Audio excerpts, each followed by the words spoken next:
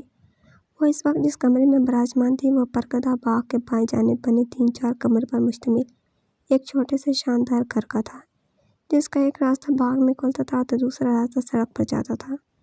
یہاں شہزار اکثر اپنے دوست و احباب کے ساتھ آتا تو قیام کرتا تھا۔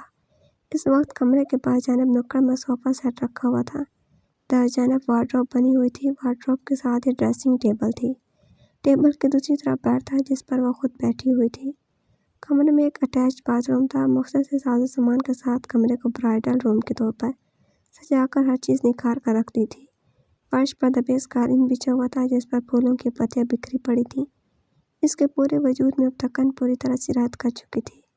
ایک عام سی لڑکی بھی دلہن بن کر جس قدر مجبور و بے بس اور لاچار ہو جاتی ہے، وہ ایک لمحہ اس بات کا تجربہ کر چکی تھی۔ بے دلی سے بستر سے اتر کر ڈریسنگ ٹیبل کے سامنے بیٹھی آئینے میں چھائے ہوئے اپنے عکس پر نظریں جمائی تو بے بسی کا ایک اور ریلا اس کے وجود میں چٹکیاں کاٹنے لگا۔ روح تک گھائل ہو گئی، جیسے وہ صدیوں کی مسافت طے کر کے جہاں تک پہنچی ہو۔ اندر سے سر ابھارنے والی لاتعداد آوازوں سے گھبرا کر اس نے ٹیبل پر رکھی بہت سی شیشیوں کو ہاتھ مار کر قالین پر گرا دیا تھا۔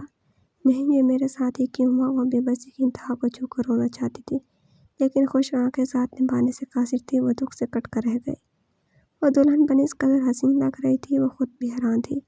یہ روپ اور یہ جوبن، یہ سنگار، یہ دل فریب